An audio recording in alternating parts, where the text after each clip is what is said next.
ശബരിമലയിലെത്തുന്ന കുഞ്ഞയ്യപ്പന്മാർക്കും മാളികപ്പുറങ്ങൾക്കും നല്ല ദർശനം ലഭിക്കാനാണ് പുതിയ നടപടി. സ്ത്രീകൾക്കും കുട്ടികൾക്കും ഭിന്നശേഷിക്കാർക്കും പരമാവധി സൗകര്യങ്ങൾ ഏർപ്പെടുത്തണമെന്ന സർക്കാർ നിർദ്ദേശത്തെ തുടർന്നാണ് പുതിയ ക്യൂ ആരംഭിച്ചത്. ആകെ 9 വരികളുള്ള നടപ്പന്തലിലെ 9ാമത്തെ വരി ഇവർക്കായി നൽകിയിട്ടുണ്ട്. 9ാമത്തെ വരിയിലൂടെ എത്തുന്ന കുട്ടികളെ പോലീസിന്റെ സഹായത്തോടെ 18ാം പടി കയറ്റിയ ശേഷം ശ്രീകോവിലിനടുത്തുള്ള പ്രത്യേക ഗേറ്റ് വഴിയാണ് ദർശനത്തിനെത്തിക്കുന്നത്.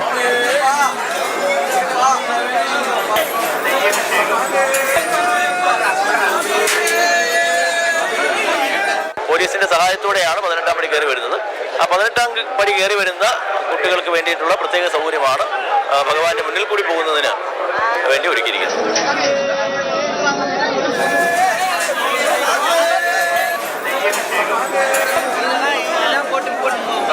കുട്ടികളെയും അവർക്കൊപ്പമുള്ള ഒരു രക്ഷിതാവിനെയുമാണ് പ്രത്യേക ഗേറ്റ് വഴി കടത്തിവിടുക. ഈ സംവിധാനം ദുരുപയോഗം ചെയ്യാതിരിക്കാൻ ദേവസ്വം ഗാർഡുമാരും പോലീസുമുണ്ട്. മാതൃഭൂമി ന്യൂസ്, സന്നിധാനം.